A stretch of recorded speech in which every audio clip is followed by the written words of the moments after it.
So this is great. I'm so glad that you started here, because one of the things that I was hoping, based on what you've said, I was hoping we can go even more into is, so what is the, and if you can talk from your experience, that would be great. What is the experience of being able to relate, in a way, having simultaneous perspective? So, because as you said, true love really is seeing the sacred in everything and everyone, and no one is other than our own true being. And yet at the same time, there's a relative perspective of we are appearing as separate bodies and unique expressions. So, and also very different. Exactly. Mm-hmm. So can you talk about your own, what is it like to kind of hold that, sure, not hold, but kind of relate simultaneously from all of that happening? Well, from an experiential point of view, for me, it's more like a feeling of real intimacy or closeness.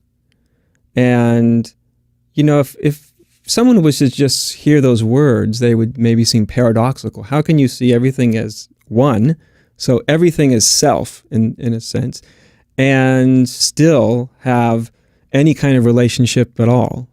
But that's the amazing paradox of existence, is that it is one, and it's always in relationship with itself. And so in my experience of that, it has two qualities. One is a knowingness. It's an experiential knowingness that we are all the same, essentially. And that's really to feel and to sense and to know that we are all this timeless sacredness is really all of our essence. On a more human level, experientially, to me, it's the quality of real closeness or intimacy. So, and I think this is sort of really important, because I think anybody has had their own type of closeness.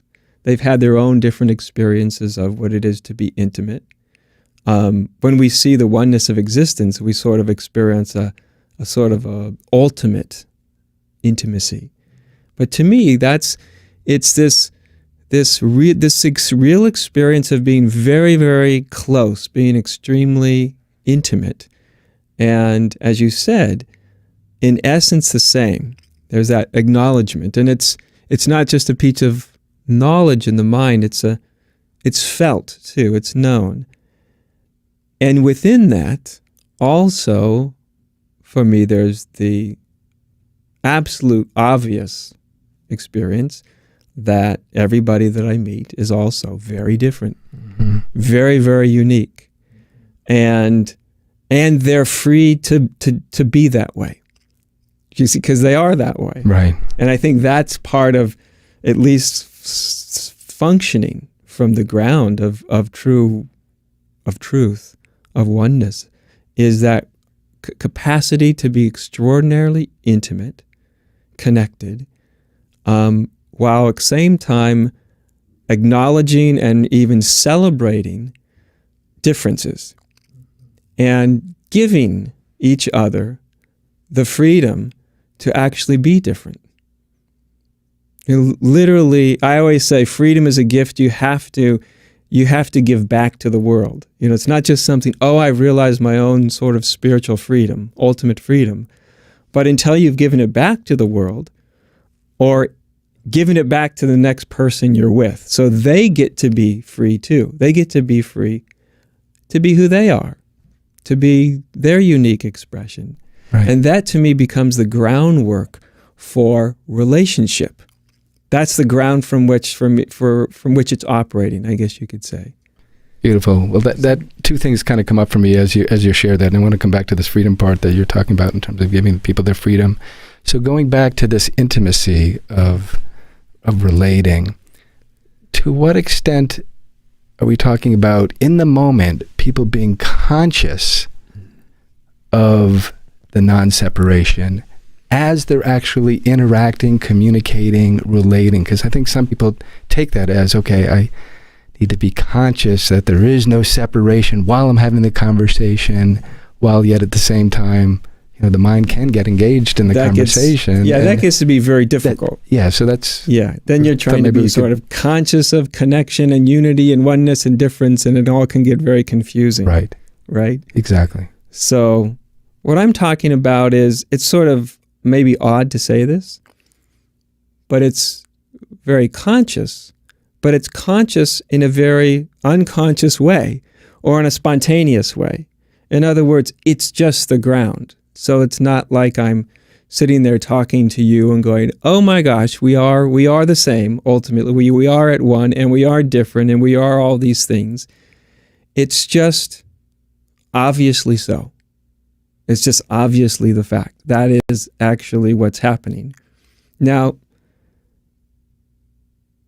if that's not one's experience, to me, one of the easiest way, an entry point, is to ask yourself if you're really being intimate with whatever the relationship is. Like I said, it could be walking down the floor. Am I actually intimate with me walking through this hallway? Which is a little different than what we're taught often in modern spirituality, which is to be aware. I think a lot of people here try to be aware of what you're doing, but I'm taking that to something a little bit different and certainly much deeper, because to be intimate is really a felt sense, right? And yet, I think it's an entry point because almost everyone has had the experience of what it's like to be very intimate. Even if they haven't experienced unity or oneness, they have the experience of what it's like to be very intimate, that feeling of being extraordinarily close, where you kind of enter into the same space, almost the same mind space, the same heart space. You see, and I think that's a real entry point because I think people, like I said, I think most people have had some experience of that kind of intimacy. But of course, we can only enter that unguarded. Right? We can't enter it with barricades up and with wanting to get our way and wanting to be understood, and wanting to, if we're in a discussion or something, wanting to win the discussion or the argument. All of that is some kind of an agenda there, it sounds like. Is the agenda. Yeah. Right. Now, it's easy to say that, but again, what if somebody actually is feeling some of those feelings? Yeah, what if they are, yeah. Because people often do, they're talking and they want the other person to understand them. Right. Oftentimes more than they want to understand the other person, or they want to win the argument, or they want, so when these things are seen, I think the first thing is they have to be acknowledged inside of yourself, to just notice, oh, that's what's happening. I'm trying to win. I'm trying to be appreciated or understood, and just acknowledge that. And then you can really, once you've acknowledged it, then you can check in again. You can kind of take just an instant to remember, to move from that kind of agenda, do you feel intimate when you move that way? You see what I mean? Yeah. Does it make you feel closer or farther away? And these are things that you can actually feel in your body, in your system.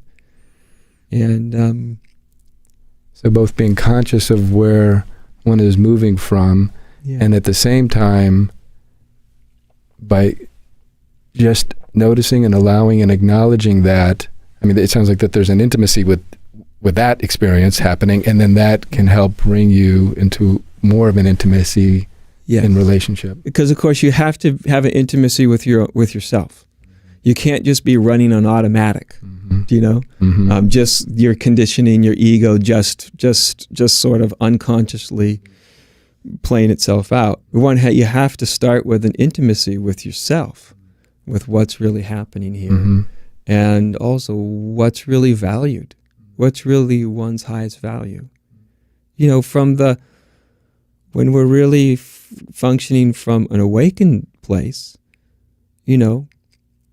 truth, honesty, love, connectedness, harmony, these are the sort of the values that are innate within it. We don't have to impose those. Those are just kind of what naturally flow from that place. that's why I always think if you can start with sort of a felt sense of closeness, of intimacy, and really see within yourself, what is your conditioning that's clouding that? Do you know? And then not try to make it wrong or get rid of it necessarily, but just really look at it and say, is that really what I want? Mm. Do I really want to win the argument? The ego does, but is that really what I want?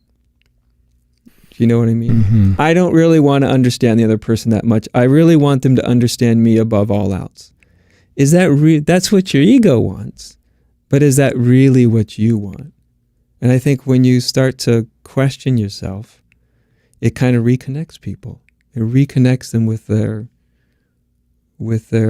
heart, with an intimate connection. Great.